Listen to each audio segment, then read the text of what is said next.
성탄절 이후 주일입니다. 내년에는 25일이 주일이 될 것 같네요. 하루씩 밀려가더라고요. 우리 할렐루야 샬롬하고 뒤에서부터 인사해서 오는데요. 그냥 하시지 말고 다 빠짐없이 눈 맞추도록 하죠. 할렐루야 샬롬 샬롬 샬롬 샬롬 샬롬 샬롬 샬롬 샬롬.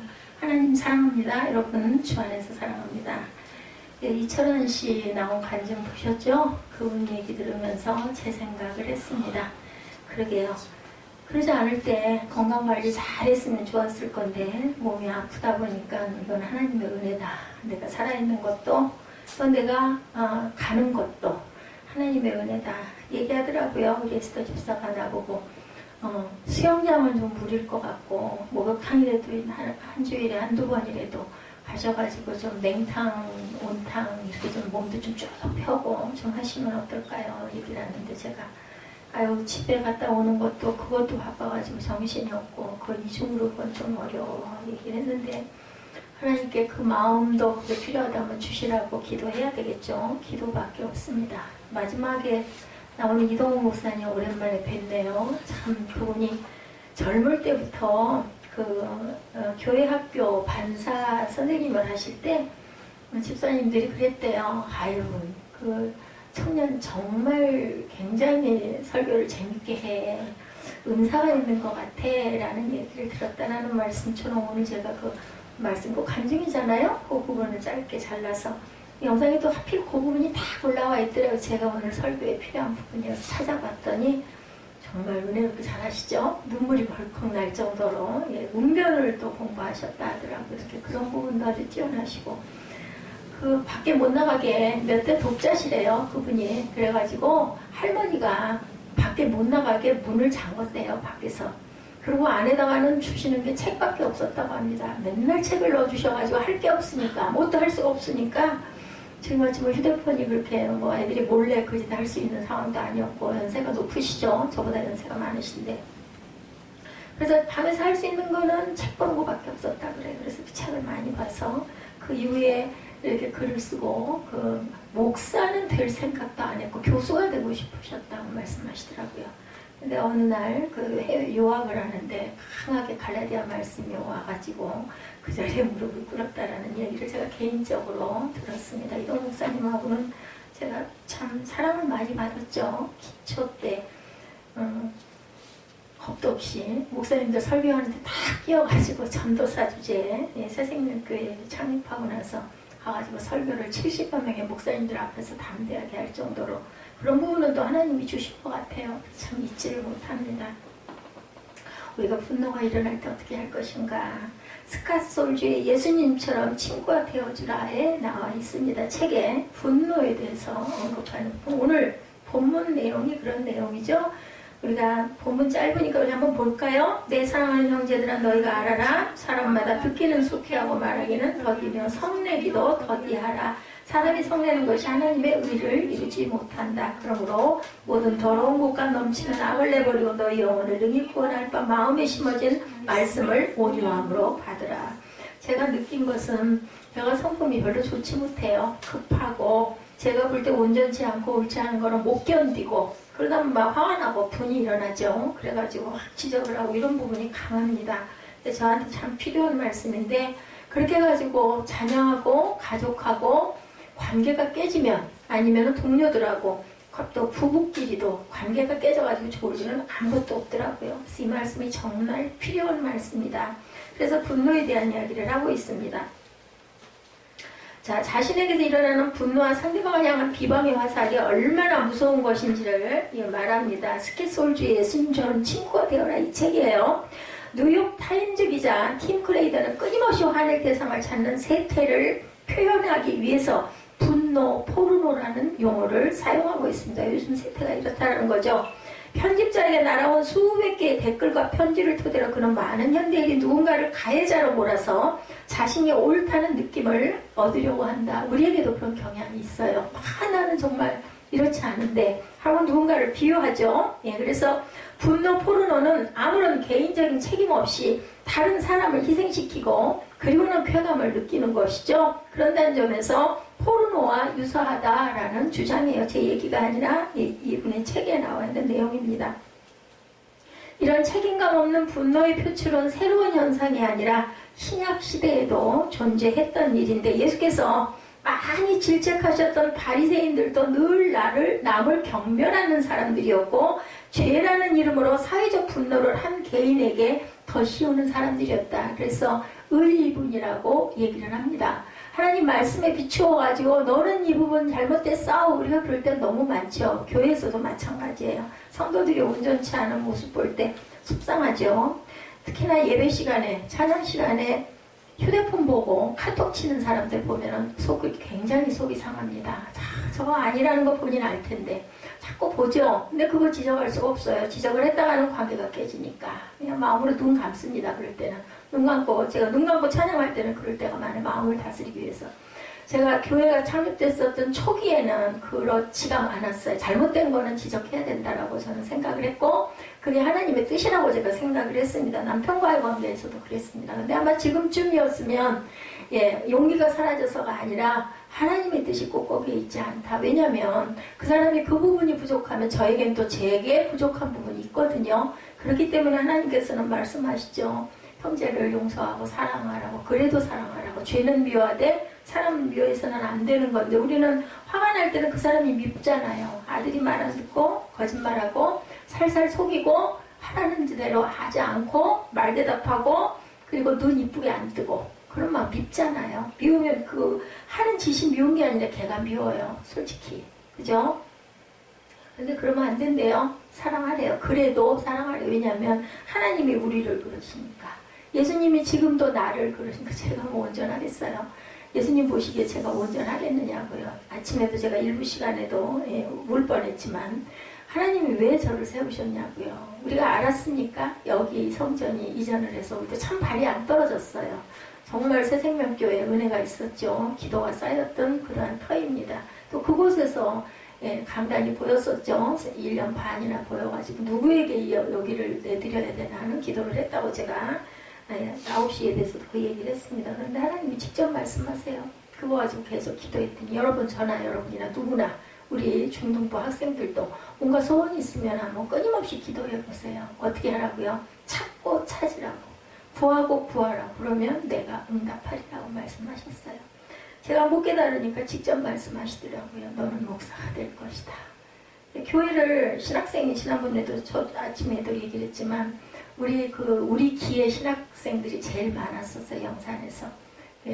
그 야간반은 한 80명 정도 됐고 주간반이 어마어마하게 많았지. 300명 정도 됐으면 그 교식에 크기도 했지만 정말 콩나물 시루처럼 한 400여 명 됐겠죠. 쉬운 얘기로. 그 중에서 교회를 개척한 사람은 손가락으로 꼽을 정도예요. 제가 모르는 교회들도 있겠지만 몇 년이 여러 해가 흘렀기 때문에 10손가락 안에 한번 꼽힐거려. 그 교회를 직접 개척해서 창립한 사람들, 다른 교단 어떤 사역자들, 교부장인가 이렇게 그 전도사 사역을 하는데 신학을 졸업하지 않아가지고 뒤늦게 온 그러한 그 학우들도 있었어요. 나중에 보니까 대단한 교회에 그런 교부장인 그러한 분들도 뒤늦게 신학을, 왜냐면 그건 단계를 겪어가야 전도사 임명도 받고 목사는 그건 또 사회에 생겨진 체계니까 그건 뒤더 가야 되니까. 그래서 오신 분들도 좀 있었지만 대개는 평신도들로 돌아가죠. 우리 교회 봉사를 하거나 사역을 합니다. 그런데 은혜죠. 제가 생각하면. 그런데 누가 알았겠어요. 교회가 이렇게 형성이 되리라고는 상상 못했죠. 우리 기대는 아니었었죠. 그죠? 양적으로도 부흥이 되고 영적으로 충만하게 부흥해요. 그거 아시고 에베소서 말씀 주신 거죠. 착한 각오로 진실함으로 주 안에서 빛의 자녀가 되라고 에베소서 말씀이 지금도 또렷하게 기억이 납니다. 말씀도 그냥 부어주셨어요. 제가 5년 이상 기도할 때마다 환상이 그렇게 많이 보여서 에스겔을 지금 새벽에 강해를 하고 가고 있습니다. 에스겔이 본 것 때문에 자기 목숨도 아까워하지 않을 정도로 불타는 그런 심령이 됐던 것처럼 듣는 것도 중요하지만 보는 것은 잊을 수가 없어요. 지금도 상상. 저는 그냥 눈만 감으면 눈물이 나요. 요즘에 갈 때가 가까워서 그런지, 천국 갈 날이 가까워서 그런지는 모르겠는데 아까 그 연탄길 이동훈 목사님 그거 하시는 목에 눈물 날 일이에요. 그냥 눈물이 납니다. 감사해서 눈물이 나요. 감동의 눈물이 그렇게 쏟아집니다. 우리가 분노를 발산해도 마땅한 쓰레기로 여기기 때문에 가능하지 않을까? 그렇지 않죠. 분노 발생하면 뭐가 해로워요? 본인에게 해예요. 본인에게. 마지막 예지한테 그런 얘기했어요. 우리가 화를 낼 때 내 모습을 거울로 잠깐 한번 봐라 그러면 화난 얼굴을 필 수밖에 없어진다라는 얘기를 했습니다. 우리가 가장 자신이 없을 때 내 부분에서 내가 열등하다고 느낄 때 자신 없어지죠. 그럼 우울에 빠지게 됩니다. 그러다가 또 나중에 화가 나요. 심술이 나죠. 잘하는 사람 보면 괜히 비양거리고 싶고, 그죠? 아주 그냥 심술을 좀 부리고 싶고 이런 마음들이 생기는 그런 분노가 일어나죠. 나는 왜 이럴까 이런 마음도 듭니다. 우리가 하고자 하는 일들이 제대로 되지 않을 때 외부 환경에 의해서 우리의 의지가 꺾일 때가 바로 내가 하고자 하는 일이 제대로 되지 않을 때 우리의 계획이 산산이 부서지는 경험을 할 때 좌절감이 분노로 표출이 됩니다. 잘하려고 했는데 생산을 잘하려고 했는데 그만한 기대치가 안 될 때 아, 내 잘못이야 라고 하는 것보다는 주변의 여건과 환경과 그죠? 이런 억울함 때문에 화가 납니다. 오늘 본문 19절에 뭐 하라고 그래요? 어떻게 하라고요? 더디하라고 말씀합니다. 우리 19절 볼까요? 예, 뒤에 보니 듣기는 속히하고 말하기는 더디하라고 말씀합니다. 그리고 또 그 다음에 성내기도 더디하라. 그래서 화를 더디내야 된다. 결국은 본인의 몸에 무리가 와요. 그죠? 이게 그리고 저 같은 경우는 뭐 금방 뒷목이 뻣뻣해집니다. 혈압이 지금 약을 바꿔가지고 혈압이 내려감에도 불구하고 머리가 띵하고 목 주변이 그냥 빳빳하게 느껴져가지고 아까 그 연탄길에 이철한 그 집사님 말씀 맞다나 적신호가 울려요. 아, 이러면 안 되겠다. 절대로 아들 때문에 화를 내지 말라고 사무엘을 주셨나 보다 그런 생각을 합니다. 반대로 말하면 분노가 서두름과 관계가 있는 말이 될 수도 있습니다. 성격이 급한 사람들이 화를 더 잘 내죠. 제가 전날 아들에게 그 얘기 했어요. 지금 만약에 너 얘기하면 난 절대로 그거 안 할 거야. 제가 의아해 하면서 뭐를 안 할 건데 하고 물어보는데 그냥 대답을 하고 싶지가 않았어요. 요즘에 아주 최악인 것 같아요. 나와버렸어요. 아니 만약에 알았다면 우리 아들이 저렇게 자라가지고 저렇게 반대로 갈 줄 알았다면 제가 저 아들을 낳겠어요? 안 낳죠. 가슴으로 낳든 배로 낳든 그죠? 그거 알았으면 아, 나 그거 안 할래요 얘기했을 것 같아요. 근데 우리는 모른다는 거죠.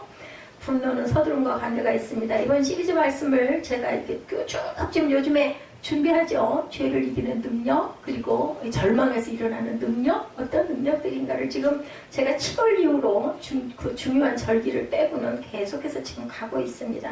실제로 분노의 문제를 이기기 위한 성도들의 간증, 묵상, 그래서 제가 그 영상도 찾아본 거고, 그리고 또 예화 부분도 제가 오늘은 무슨 부분? 분노다 하는 그 부분을 제가 집중을 해서 봅니다. 거기에 나와 있는 한 성도는 분노에 대해서 이렇게 표현하고 있더라고요. 사춘기 시절을 지나는 아들에 대한 분노. 제가 아들이 있다 보니까 이걸 집중해서 봤습니다. 저랑 똑같더라고요. 엄마의 눈에 게으르고, 그죠? 거칠고, 존중하지 못하는 마음에 화가 나죠. 저 아들은 나를 무시해. 저 녀석은 내가 무슨 말을 해도 이제 겁을 안 내. 겁날 게 없어. 그죠? 이런 생각을 합니다. 뭐 화가 나죠. 내가 노력한 모든 것이 정말 아무 소용이 없구나. 밥을 열심히 만들어줘요. 비벼서 줘요. 근데 그 밥이 그 정성과 사랑으로 보면 제가 생각할 때 이건 뭐 어떤 대단한 비싼 어떤 밥보다도 더 그죠? 그냥 늘 걸 골고루 다 넣어서.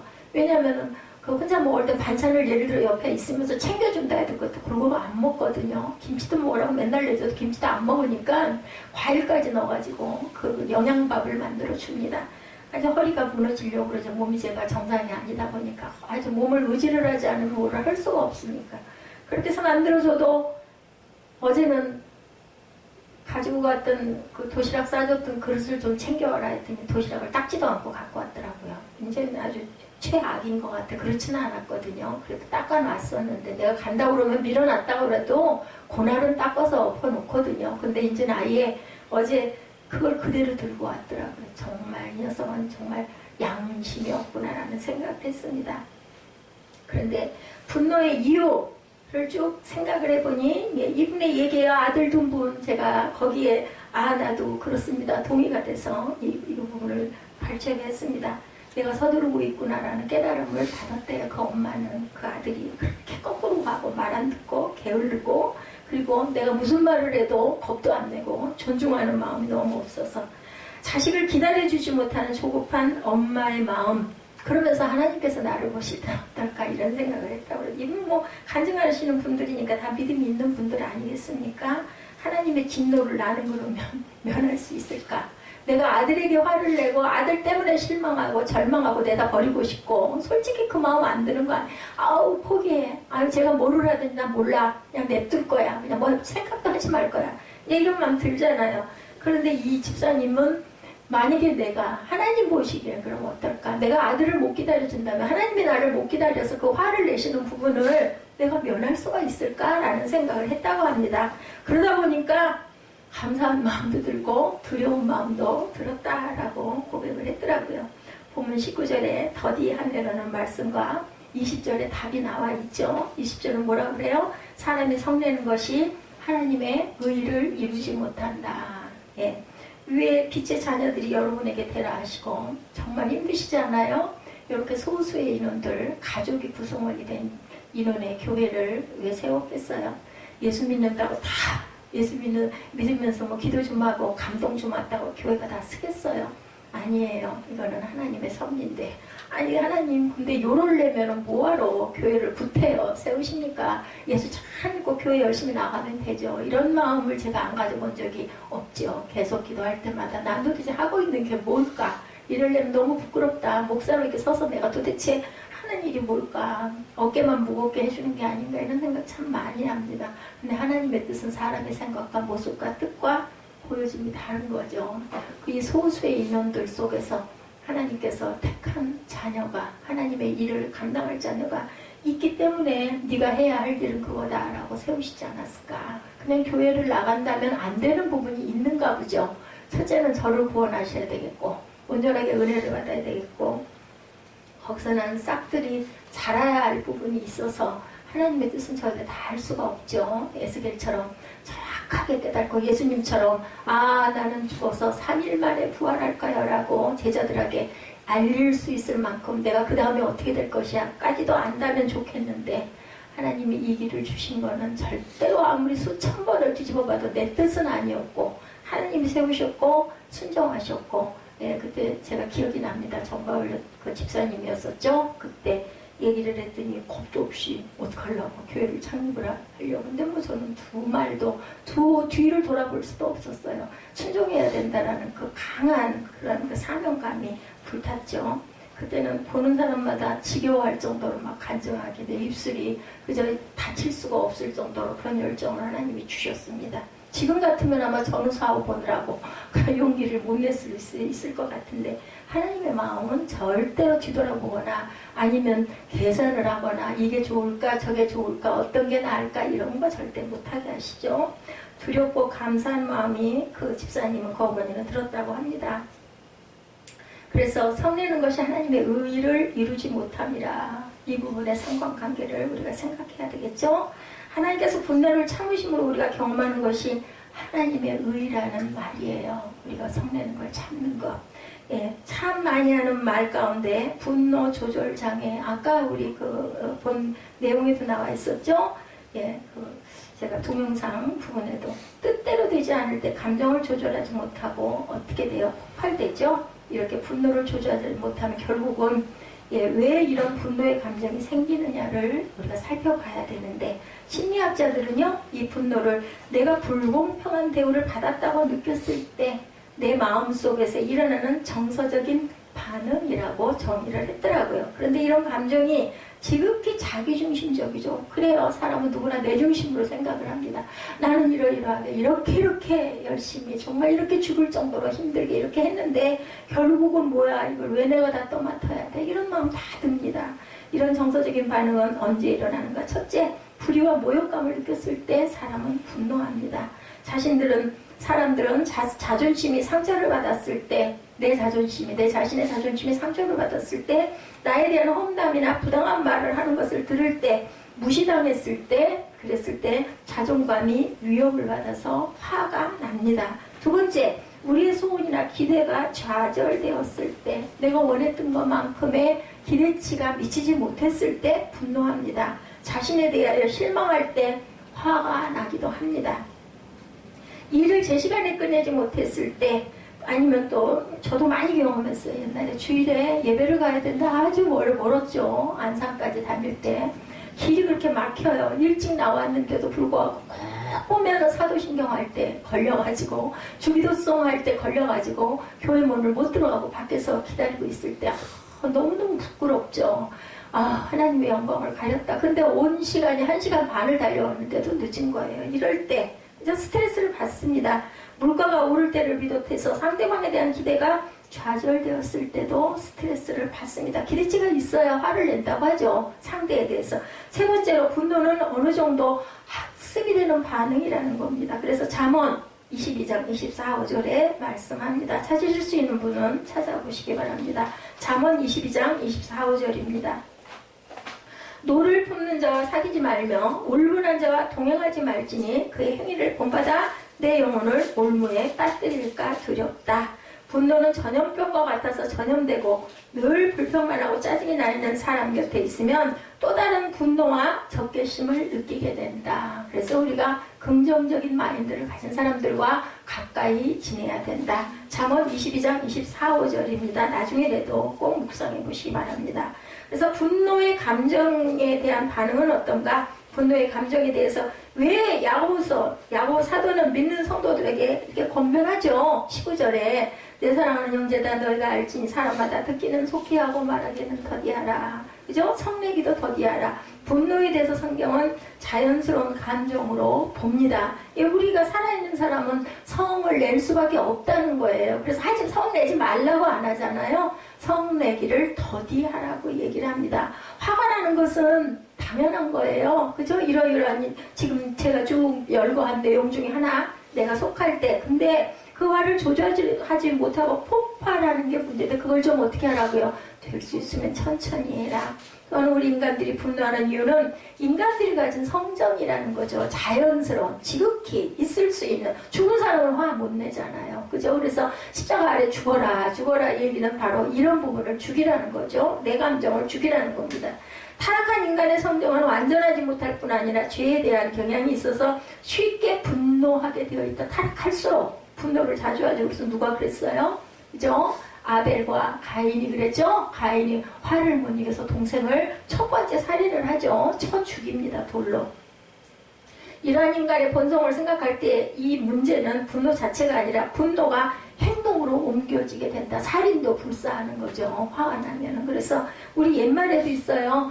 참을 인자 3번을 쓰면은 살인도 면한다. 먹을 갈아가지고 화선지에다가 인자를 한문으로 3번을 쓴다고 생각을 해보세요. 30분 이상 걸리겠죠? 그러다 보면 죽이고 싶어서 당장 칼로 찌르고 싶은 것도 자제를 하게 된다는 거죠. 이렇게 해서 죄의 소원이 죄악의 행동으로 옮겨지는 것이 창세기에 나타나죠. 창세기 4장 7절에 보면 가인이 저질렀던 죄의 원인은 마음의 행동으로 옮겨졌기 때문이다. 아까 제가 말씀드린 대로. 그래서 내가 선을 행하면 어찌 낯을 들지 못하겠느냐? 선을 행하지 아니하면 죄가 문에 엎드러지니라. 죄로 인해서 내가 엎드러지는 거야. 죄가 문에 엎드러졌다는 것은 죄가 너를 원하나 너는 죄를 그렇기 때문에 어떻게 해라? 다스려라 말씀을 합니다. 그러니까 거기에 먹히면 안 돼요. 당연히 화나요. 당연해요. 지당해요. 그래도 그걸 이겨야 된다. 그래야 그 죄를 내가 문지방 앞에다가 엎어버릴 수가 있다. 안 그러면 내가 엎어지니까. 엎어지면 안 되잖아요. 일 잘못된 것도 나는 너무너무 수고했는데 그것도 화가 나 죽겠는데 그 죄로 인해 내가 엎어지면 되겠어요? 하나님 보시기 온전치 않으면 또 죄를 짓는 거니까 다스리라는 거죠. 이와 같은 맥락에서 바울은 분을 내어도 죄를 짓지 말고 뭐라 그래요? 해가 지도록 분을 품지 말라고 얘기를 합니다. 그거 어떻게 잊어버릴 수도 없고 용서할 수도 없고 화가 나서 죽겠는데 그래도 그 분을 해가 지도록 품지 말고 뭐 해라? 형제 앞에 가서 풀으라고 얘기를 하죠. 재단에다가 그저 예물을 드리려고 하다가도 형제에게 잘못한 게 생각나면 그거 잠깐 스톱 해놓고 쫓아와가지고 풀고 와가지고 예물을 재단에 드리라고 하나님께서 그죠? 예배 드리는 것보다 형제와 관계 회복하는 게 먼저라고 얘기를 하셔요. 그렇게 하고 나서 예물을 드리라고 말씀하죠. 한 걸음 더 나가서 분노의 감정이 일어날 때 나타나는 반응에는 어떤 것이 있을까 우리 한번 살펴보죠. 자, 여러분들은 분노가 일어날 때 여러분들은 어떻게 반응하시나요? 첫째, 분노를 의식적으로 억제하는 방법이 있습니다. 분노에 대한 가장 보편적인 대응 방침입니다. 이거는 정말 수양이 돼야 되죠? 그래야 노력을 해서 의식적으로 할 수 있다. 잠언 14장 29절에 보면 노하기를 더디하는 자는 크게 명철하여도 마음이 조급한 자는 어리석음을 나타낸다. 오늘 야고보서 1장 말씀하고 똑같죠? 그죠? 거기에 대한 해석과 같습니다. 오늘 본문의 19절이 그러지 않았어요? 노하기를 더디하라고 그러죠? 듣기는 빨리 들으라는 거죠. 누가 얘기할 때 그 말을 얼른 들어라. 말도 더디게 하고 성내기도 대디해라. 그것이 사람이 성내는 것이 하나님의 의를 이루지 못한다를 잠언 14장 29절에 의하면 노하기를 더디하는 것은 크게 명철하다고 얘기합니다. 근데 마음이 조급한 자는 어리석음을 나타낸다. 결국은 가인처럼 그걸 못 견뎌가지고 내가 죄의 문 앞에 엎드려져 버려서 살인을 하게 되고 하나님께 버림을 받게 되고 하나님과의 관계가 단절되는 결과 창세기에 나타나 있지 않습니까? 이렇게 된다는 거죠. 두 번째로 파괴적 반응으로 화를 분출시키는 방 뭐예요? 꽤 부수죠. 그래서 보면은 어느 가정에 부부싸움이 나요. 그러면은 남자들이 대개는 그죠? 막 문짝을 발로 걷어차거나 아니면 물건을 집어 던지거나 막 깨뜨리잖아요. 그죠? 그러면 막 아내들은 막 공포심이 일어나죠. 사람을 못 때리는 사람들이 그 일을 많이 한다고 그래요. 저는 그게 아주 정말 교양머리 없고 막대 먹고 못돼 처먹었다고 생각을 했는데 사람을 패는 거를 못하니까 물건 그 중에서도 조금 생각하면 뭐예요? 부서져도 별로 값이 안 나가는 거. 그죠? 플라스틱 같은 거 막 집어 던지는 거예요. 예, 그런 걸로 나타낸다. 가구를 부수든지 아니면 그러다 이제 아내가 막 달겨들거나 막 하다 보면 이제 뭐 눈에 안 보이면은 크게 달하면 막 아내를 때리기도 하죠. 그래서 가정이 깨지기도 합니다. 세 번째, 분노가 일어날 때 파동적으로 억압하는 반응이 일어난다. 가장 정통적인 방법으로 상대방의 상처를 주고 보복당할까 두려워서 무의식 속에 분노를 파묻어. 이렇게 됐다가는 이거 나중에 큰일 나겠네. 내가 쫓겨나겠네. 내가 경찰에 잡혀가겠네. 소송이 걸리겠네. 이러다 보면은 그죠?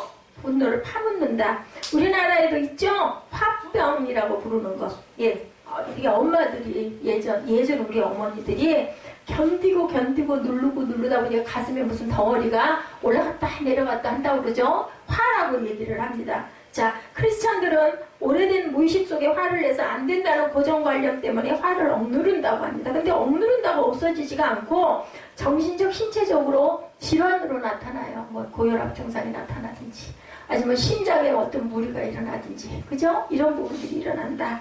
자, 마음이 침묵하면 몸이 부르짖는다. 아까 그 이철환 집사님 얘기하죠? 그죠? 몸이 부르짖죠. 몸이 부르짖지만 정신오네. 저도 그렇습니다. 저도 안 되겠네. 누워야 되겠네. 이런 마음이 옵니다. 존 파열이라는 그분은 내가 나의 감정을 억누를 때는 나의 위장이 점수를 매긴다. 우리가 막 화가 나가지고 음식 먹으면 체하잖아요. 위장이 점수 매긴 거예요. 이거 소화 안 돼. 인 거죠.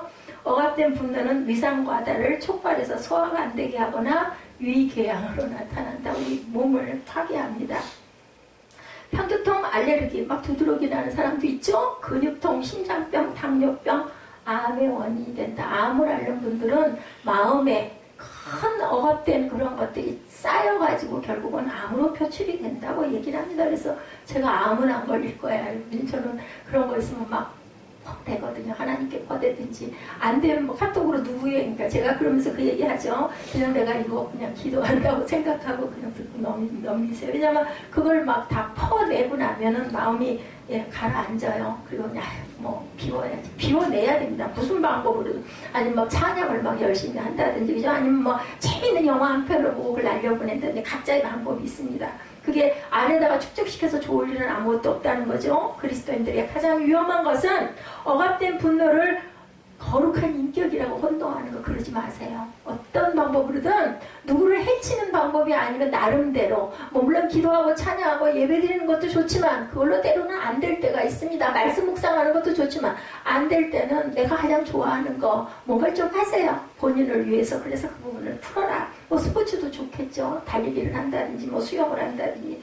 네 번째, 분노가 일 때는 무시하는 반응. 이것도 있습니다. 무시해버려. 그거 우리 에스더 집사 잘하더라고요. 그 욕하면서 안해 지랄하네 이래버려. 저는 그게 안 돼요. 막 그것 때문에 막 마음을 상하는데 그래버리고 말하면서 얘기하더라고. 토요일날 내가 욕을 잘하긴 잘하나 봐. 그러면 안 돼요. 이제는 하나님 길 가는 주의 종이 되면 입에서 그런 말들은 빼야 됩니다. 다른 말로 반대로 해야 되겠죠. 그래서 우리 신학생들이 죽겠네라 알고 살겠네 알고 살겠네 그리고 미워서 자식한테도 저 망할 자식이라고 안 하고 부자가 되려서 아유 부자가 되려서 왼수가 아니라 진짜 하나님이 나에게 복덩어리 사랑덩어리를 주셔서 이렇게 표현하는 걸 제가 많이 봤습니다. 직접 분노를 표현하면 보복당할 것을 두려워하던 옛날 며느리들이 시어머니에게 가졌던 감정 뭐 했어요? 다림질 그걸로 풀었던 거는 막 두들기죠. 그러면서 막 마음으로 그걸 풀었다고 합니다. 이게 다 나름대로 살 길을 분출할 길을 가지고 있다는 거죠. 아주 소극적인 방식이죠. 시어머니에게 저녁상 차려드리는 것을 깜빡 잊어버렸어요. 아이고 어머니 깜빡 잊어버렸어요. 이렇게 실제는 알면서 미워가지고 저녁상 안 차려주면서 남편에게 화난 아내는 실수의 이름으로 밥을 태워서 탄냄새가 나게 해가지고 아이고 깜빡하다가 밥이 탔어 어떡해 죄송해요 하고 밥상 내미는 거. 배가 고픈데 뭐 탔어도 먹어야 되는 게 앙아픔을 하는 거예요. 이거 조금 한 단계 더 가서죠.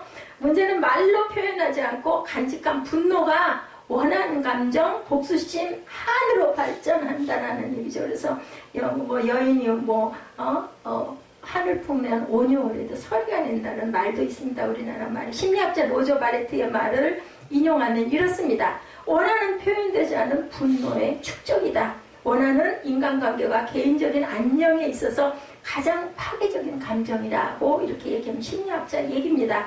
일부 우울증 환자들을 주변에 사람들을 괴롭히는 수단으로 우울증에 빠지기도 하고 늘 아프다고 앓는 소리를 내기도 합니다. 당신이 나에게 주의와 정성을 기울여 주지 않으면 나는 이렇게 우울해 이렇게 된다는 거죠. 아내들이 남편에게 잘 그럴 것 같아요.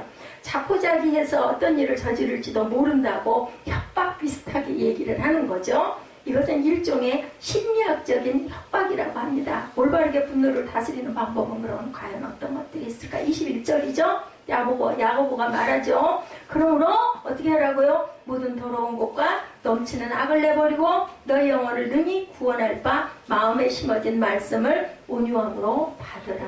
말씀으로 온유함으로. 우리를 살리는 것은 하나님의 말씀이에요. 중요한 거는 다들 그러면 얼마나 좋겠어요. 말씀의 은혜를 못 받은 분들은 아무런 도움이 안 되는 게 문제입니다. 말씀을 온유함으로 받으면 그 악을 내어버릴 수가 있고 그 내어버리는 방법이 하나님께서 우리를 구원하기 위해서 마음에 심어진 말씀을 온유함으로 받는 건데 그게 그렇게 되면 얼마나 좋겠습니까? 여기서 온유함으로 받으라는 말씀 우리가 한번 묵상해 봅니다. 온유함이란 성내지 않은 것이고 급하게 굴지 않는 거겠죠. 단순히 마음을 진정시키려는 것이 아니라 성령의 인도하심을 구하는 기도의 시간이다. 그래서 NIV 성경에서 온유함을 험블리라고 표현하고 있는데 겸손하게 엎드려 하나님의 말씀을 구하라는 것입니다. 스캇솔주의 예수님처럼 친구가 되어주라 이 책에 보면 자신에게 영향을 주었던 팀 켈러 목사님의 설교를 인용하는데 아주 적절한 반응이 왔었습니다. 첫째, 아무리 과장되고 부당한 공격이라 할지라도 거기에 일말의 진실이 있는지 살펴봐야 한다. 따라서 비난이 부분적으로 심지어 대부분 잘못되었다 하더라도 혹시 정말로 잘못한 점이 있는지 스스로를 돌아볼 줄 알아야 된다. 다 아니어도 거기 조금이라도 내가 잘못한 건 혹시 없나를 돌아보라는 거죠. 자신도 모르게 신중하지 못한 행동이나 말을 했을 수도 있죠. 비판이 부분적으로 옳다 해도 그 의도는 옳지 않다. 이런 부분은 혹시 없었나? 그렇지만 그렇다 하더라도 주님 앞에서 잘못을 돌아보고 회개하라. 그래서 겸손해지라는 거죠. 그렇게 되면 비판은 받아들일 수 없다 해도 비판으로부터 배우고 비판자를 향한 정중한 태도를 잃지 않을 수가 있다. 직장에서의 상사와의 관계에 이런 부분이 있을 것 같습니다. 당신을 전혀 모르는 사람의 비판, 온라인상에서 자주 일어나죠. 댓글로 인해서 부당하고 황당할 수가 있다. 그걸로 인한 스트레스로, 그걸로 인한 또 이어진 마지막 부분은 자살로도 이어진다고 그래요. 이런 부분들에 굉장한 스트레스로 유명인들을 받는다고 그러죠. 실제로 내 입장에 대한 비판을 받는 경우도 많지만 상관이 없는 입장에서 비판받을 때 얼마나 억울하겠어요. 그럴 때는 비판자들끼를 비웃기보다는 웃겨 이렇게 쏘아붙이고 싶은 거죠. 그러지 말고 상대방의 비판에 일말의 진실조차 없다 해도 속으로 비웃지 말고 그것을 계기로 자신이 과거에 저질렀던 실수와 어리석은 행동을 다시금 기억해봐라. 저는 그렇습니다. 아무리 아이가 하는 얘기라도 그 얘기 속에 혹시 이걸 한번 돌아볼 줄 알아야 된다. 제가 이름이 하나 더 붙었어요. 제가 요즘에 약간의 스트레스를 받는 부분이긴 하는데 이제는 65세가 됐다라고 어르신이 됐다고 하더라고요. 누군가가. 그래서 노약자석이 있다면서요. 그 지하철에도 있고 버스에도 있고 거기는 아주 치열한 경쟁이 있다고 합니다. 그래서 어르신들이 앉는 자리인데 이제 어르신에 속한 사람이 또 하나 우리 집안에도 나왔네 이런 이야기를 들었어요. 마음은 전혀 그렇지가 않은데 몸이 그렇고 또한 세상에서 정해놓은 어떤 우리나라 법이죠. 법 속에 내가 거기에 해당이 됐구나라는 생각이 기쁘지만은 않아요. 그죠? 보호 차원이기도 하지만 이제는 정말 노약자가 됐구나 하는 생각을 합니다. 이러한 실수와 어리석은 행동을 우리가 한번 돌아보고 생각해 볼 줄 알아야 된다. 두 번째, 비판자가 은혜 안에서 성장하게 해달라고 그 사람을 위해서 기도해라. 나를 비판한, 나를 제대로 모르고 나는 정말 그렇지 않은데 누군가가 나를 말도 안 되는 소리로 억울하게 비판했다 하더라도 그 사람이 그렇게 되지 않도록 해달라고 우리가 기도하자는 거죠. 교회에서 일어나는 많은 말과 소문 아주 저희 교회는 저희 교회는 낙원이에요. 낙원. 아주 교회 규모가 커지면 커질수록 대단하다고 합니다. 우리가 상상할 수도 없는 그러한 말과 소문이 어떤 개인에 대한 공격이 대단하다고 해요. 왜 교회가 왜 그럴까? 우리 생각에는 교회는 거룩한 곳이고 예배드리는 곳이고 그죠? 천사들만 있을 것 같은 그곳이 사람들이 그렇게 많이 점점 숫자가 많아지다 보니 점점점 그런 부분이 커져가지고 목회자님들이 아주 고생을 많이 하신다고 합니다. 이제 우리에게 중요한 것은 그럴 때 개개인들이 받는 상처 얼마나 많겠어요. 그걸 어떻게 다 싸매주겠어요. 그럴 때 우리는 스스로 겸손해질 필요가 있고 겸손하게 한편으로는 받아들일 줄도 알아야 된다. 분노가 자연스러운 인간의 감정이라면 감정의 지배를 받을 때 분노하죠. 당연하다고 성경은 얘기를 합니다. 성경은 우리가 본능과 감정의 지배를 받으라고 말씀하는 것이 아니라 성령의 지배 아래 있어라. 분이 나더라도. 그러니까 더디게 해라. 더디게 하는 그 기간 동안 뭐 해라? 묵상하고 기도해라 라는 말씀이 오늘 말씀입니다. 에베소서 5장 18절이죠. 성령의 충만함을 받으라 이렇게 말씀하고 있습니다. 오늘 우리가 다시 성령 충만의 의미를 생각해 봐야 됩니다. 우리는 자꾸 성령을 받는다고 생각하지만 내가 가진 것을 내려놓으려고는 하지 않는다. 성령 충만 다 좋아해요. 다 좋아하면서 그러기 위해서 내 분을 내려놓는 거는 하기가 싫어요.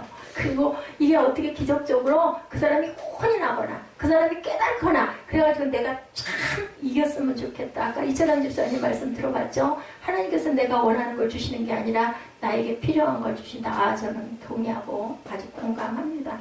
하나님께서는 기가 막히게 제게 필요한 것을 아시고 몸은 나을 수가 없어요. 내가 몸을 건강 관리를 잘 안 했기 때문에 부러진 허리를 내려앉은 허리를 세워서 제 키를 도로 10cm가 커지게 해주시지는 않지만 제가 필요한 최소한의 것들을 꼭 할 수 있도록 환경을 조성해 주시는 게 너무너무 감사합니다. 만약 이 상태가 안 됐으면 제가 이런 감사를, 이런 감동을, 이런 마음이 됐을까? 그런데 성령을 받기 위해서 내가 가진 것을 반드시 분명히 내려놓아야 된다. 내 분을 내려놓을 줄 알아야 된다. 그리고 내가 그 안에서 내가 잘못한 것, 내가 주인의식을 가졌는지를 생각해 봐야 되겠다. 어떤 사건에 있어서, 그죠? 나는 아니야, 나는 피해자야. 이게 아니라 내가 그러면 정말 주인이 돼가지고 내가 이 일을 했을 때 이 결과가 왔는지를 생각해 봐야 된다.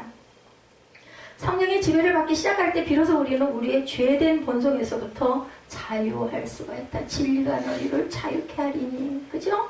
분을 낼 만한 일들이 얼마든지 생길 수 있지만 그분을 이기림은 성령의 도우심을, 그 분을 이기림은 성령의 도우심을 통해서만 된다라는 거죠. 여러분 잘 아시는 R.A. 토레의 신부님이 고백한 말씀, 제가 이 부분 여러 번 인용했습니다. 예배 때. 하나님, 제가 성령 충만하겠다고 느끼지 못할 때 함부로 말하지 않도록 도와주시옵소서. 성령 충만하지 않을 때 말하면 실언이 되기 쉽고 사람들에게 상처가 되기 쉽습니다. 하나님, 제가 성령 충만하지 않을 때 인생의 중요한 결정을 하지 않게 도와주시옵소서. 성령 충만하지 않으면 저의 결정이 잘못될 가능성이 많습니다. 않기 때문입니다. 이분은 일어나서 제일 먼저 이 기도를 하신다고 합니다. 그래서 아침에 자기 마음에 성령의 감동이 충만하다고 여겨지지 않을 때는 어떤 결정도 어떤 입도 떼지를 않으셨다고 그래요. 성령이 어떤 일을 하시는지 성령의 기능에 우리가 주목을 해야 되는데 요한복음 14장 26절에서 말씀하고 있죠. 우리 찾아볼까요? 요한복음 14장 26절입니다.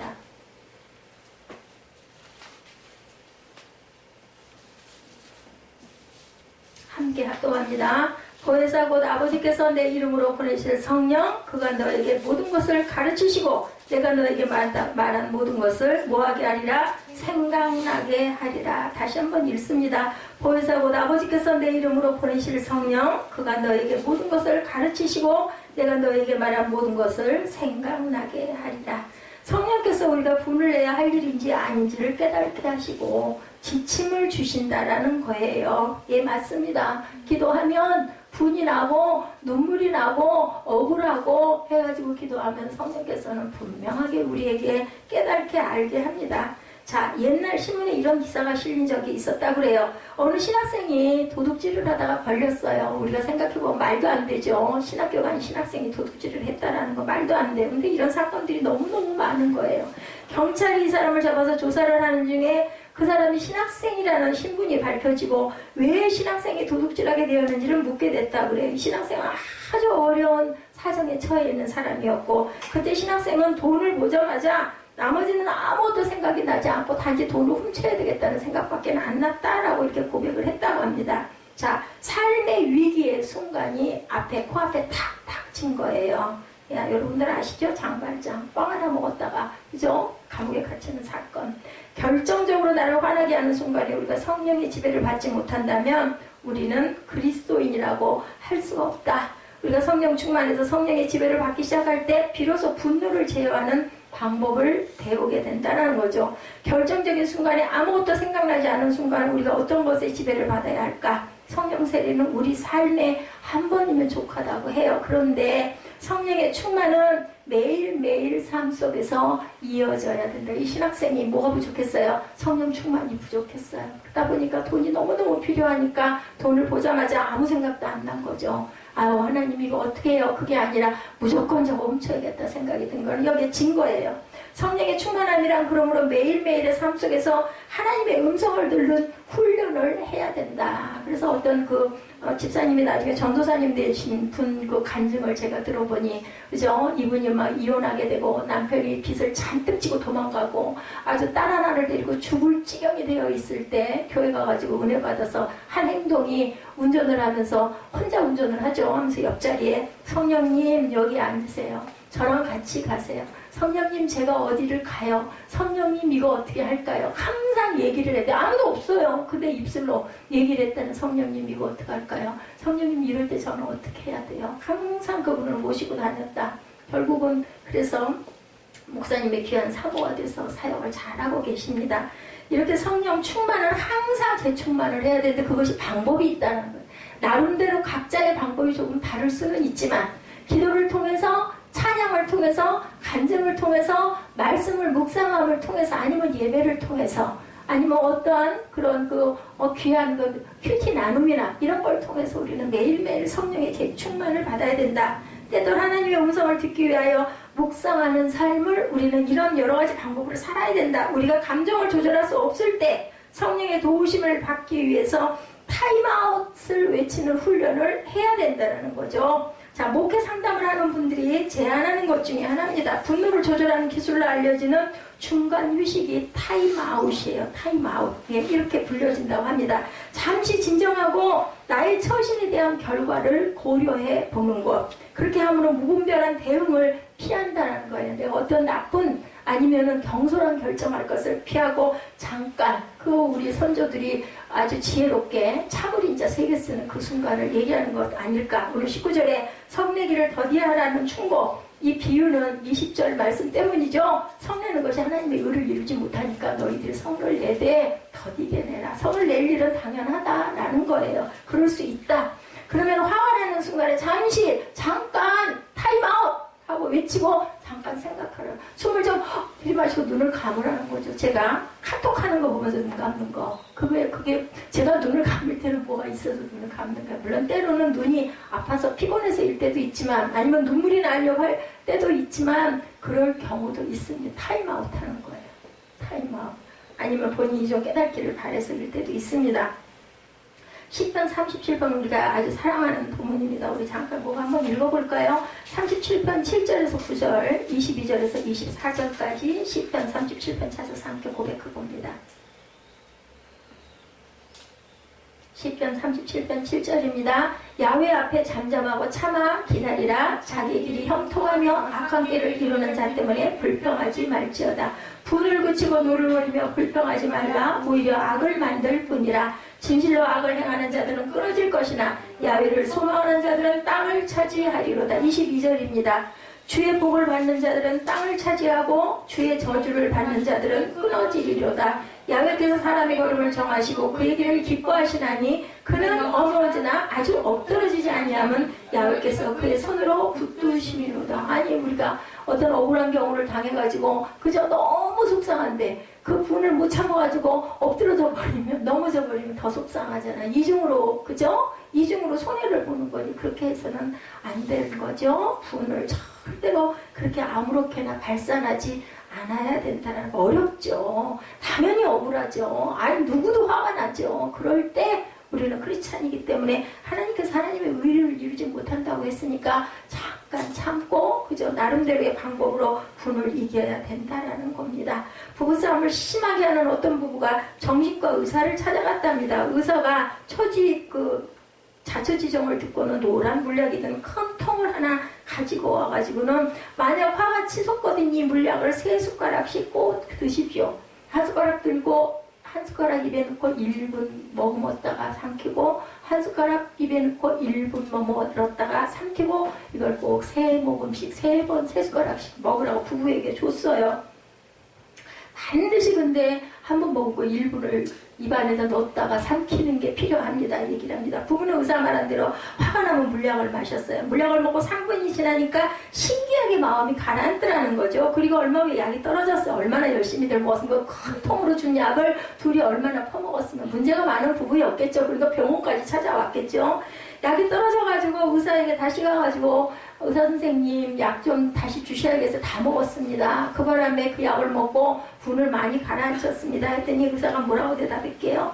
그 약은 설탕물입니다. 라고 대답을 했다고 하더랍니다. 부부가 싸움을 안 하게 된 것은 설탕물을 먹고 3분 동안 기다리는 동안 분노가 사갔기 때문이라는 거죠. 잠언 16장 32절 말씀이죠. 노하기를 더디하는 자는 용사보다 낫고 자기의 마음을 다스리는 자는 성을 빼앗는 자보다 나으리라. 그래서 온유한 자는 복이 있나니 하나님의 나라를 그저 땅을 차지할 것이라고 말씀을 합니다. 하나님의 나라를 이룬다라는 거죠. 아마도 오늘 본문 말씀과 가장 맞는 말씀이죠. 성을 빼앗는 자보다 낫대요. 노하기를 더디하는 자는 용사보다도 낫대요.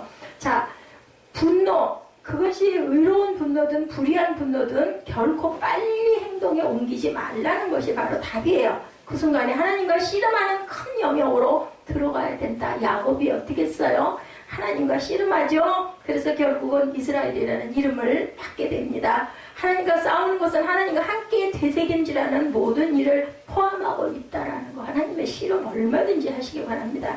그러나 놀라움으로 하나님께 찬양을 해야 되는데 나는 하나님의 진노 가운데 참아주셨던 하나님 그리고 나를 구원하신 놀라운 사랑을 발견하게 된다. 찬양하면서 여러분들 은혜 안 받으세요? 저는 찬양의 가사의 은혜로 굉장히 받습니다.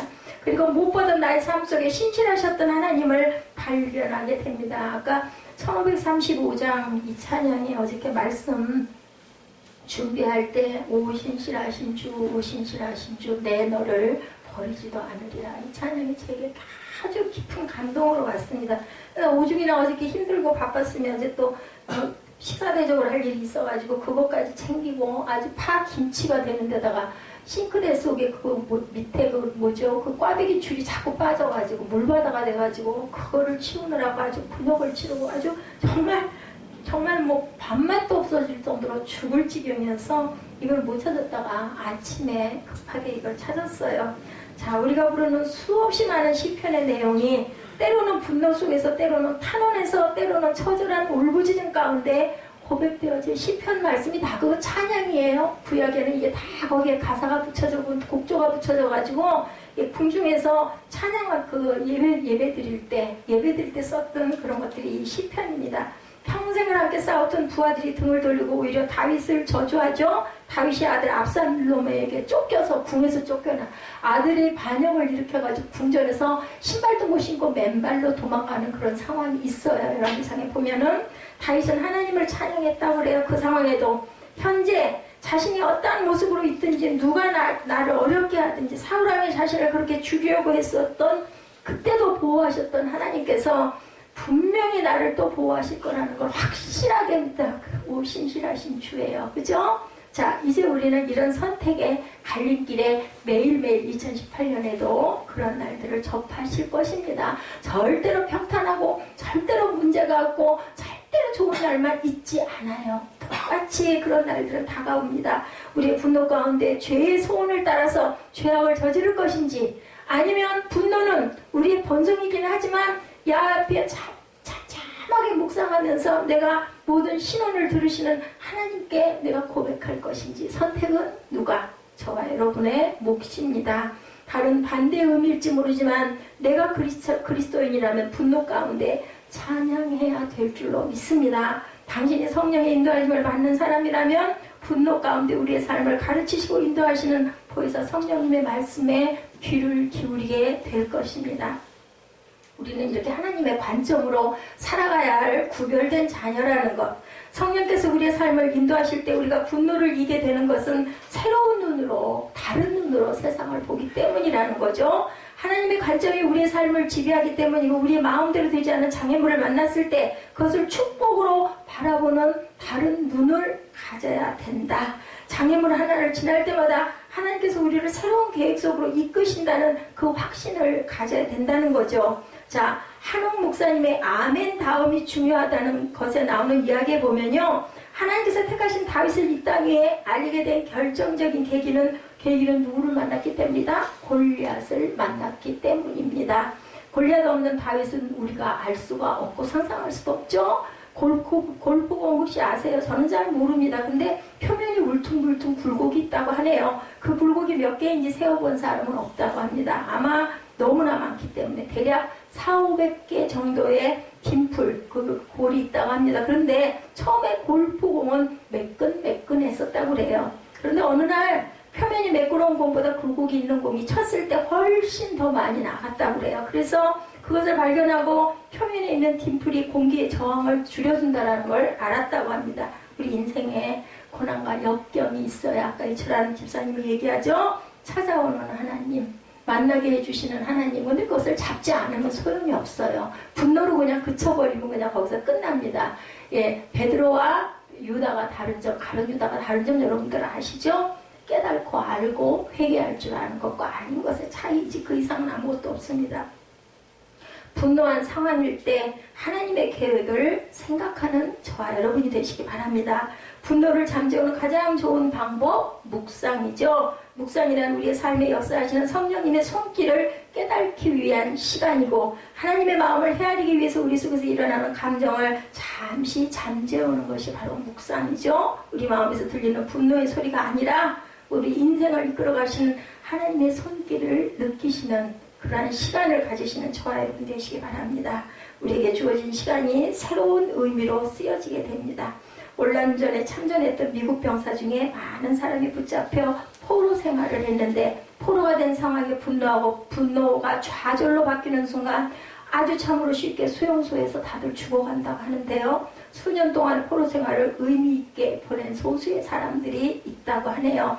기타를 잘 치는 다른 포로에게 막대기에 줄을 매고 기타 치는 법을 배우고 나와서 연주가가 된 사람도 있었고요. 포로로 있는 동안 매일 팔굽혀펴기를 하면서 체력을 유지하다가 자기 나라로 돌아가서 쉬지 않고 4,500번의 팔굽혀펴기의 기록을 세운다는 사람도 나왔고, 공군 대령 조지올은 7년 동안 수용소 생활 동안 나뭇가지 하나를 주어서 골프 채라고 생각하고 매일 휘둘렀다고 그래요. 미국에 돌아온 일주일 만에 뉴올리언즈 골프 토너먼트에 출전해서 우승하기도 했다고 합니다. 어떤 수용소에서는 다국적 군인들이 함께 있었던 4, 5년을 함께 지내다 보니까 의사소통이 필요해서 말을 배우기 시작을 했대요. 그래서 불어, 한국어, 스페인어, 중국어를 능통하게 구사하게 된 사람도 있었다고 합니다. 누구에게나 분노하고 지루한 시간이 될 수 있는 순간을 뭘로? 창조의 시간으로 바꿨다. 존 버년도 마찬가지예요. 여러분 잘 아시죠?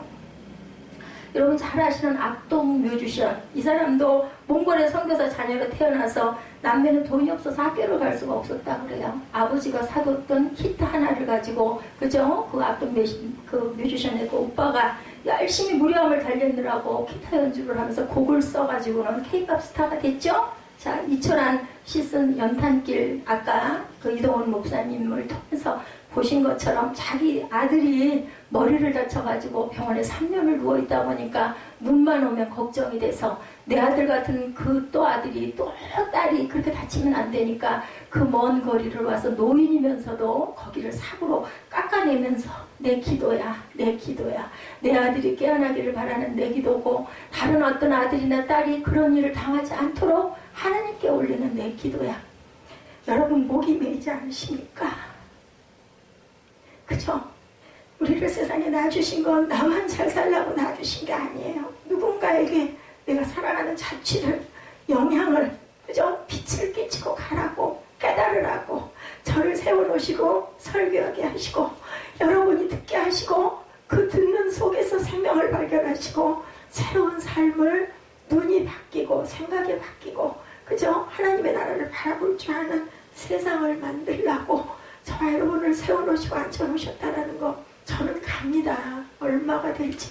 제가 이번에 생각을 한 게 크리스마스 선물을 할 상황 지금 아니잖아요.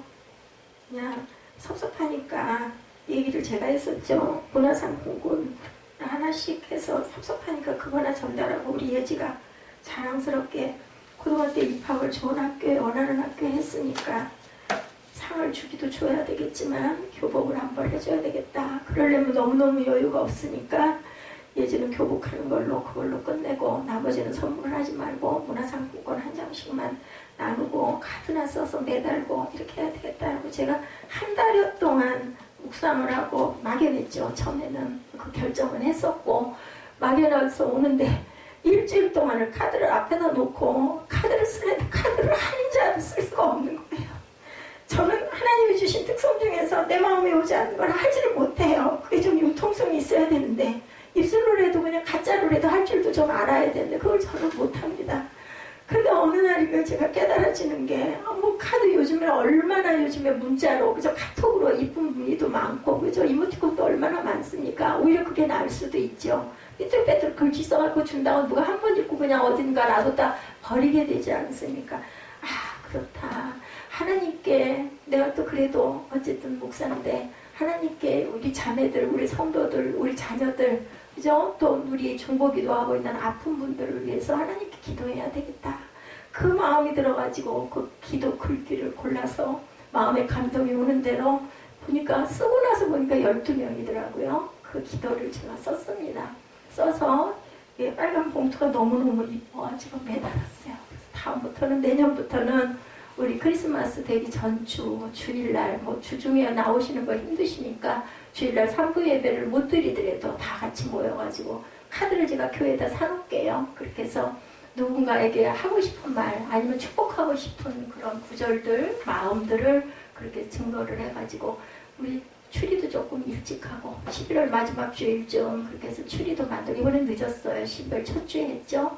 해서 카드를 좀 이렇게 쭉 꼽아놓으면 뭐 본인들이 본인들 걸 봐도 좋고 기도잖아요. 기도 그죠? 기도해서 매달아 놓는 그런 마음을 가져야 되겠다. 그래서 저걸 그냥 눈으로 술을 놓듯이 제가 또 영어를 좋아하지 않아요? 잘하지도 못하면서 그래서 그걸 영어 단어를 틀릴까봐 한자 보고 한자 들여다보고 하나씩 쓰는데 삐뚤빼뚤 그렇게 해서 술을 넣어가지고 카드는 또 왜 이렇게 작아요? 그래서 그렇게 썼습니다. 하나님께서는 저와 여러분에게 깊은 뜻을 갖고 계세요. 한 영혼이 천하보다 귀하대요. 한 영혼만 살아나도 천하보다 귀한데 그죠? 여기 있는 영혼이 몇 영혼입니까? 저는 가더라도 여러분들 예수를 잘 믿으시고 제가 옆으로 갔죠? 그래서 제가 선물을 조그만 걸 준비를 했어요. 뭐 모습도 너무 좋은 게 많아가지고 너무 하찮아서 아니면 겹쳐서 안 쓰더라도 내가 몇 번이나 이걸 할 수 있을까? 문화상품권보다는 마음을 드려야 되겠다 그래서 제가 선물을 주문했어요. 잊지 마시고 하나님 사랑하시는 것밖에 하나님 사랑하는 것보다 더 큰 은혜와 영광이 없다는 것 저는 이제 이렇게 늦게 깨달았어요. 여러분들 저보다 아직 20년 이상 젊으시니까 지금이라도 올해라도 내년에라도 깨닫고 하나님 보시기에 온전한 모습으로 하나님 바라보시면서 예배를 기뻐하시면서 그렇게 일상을 성령의 충만함 속에서 살아가시기를 주님의 이름으로 축복합니다.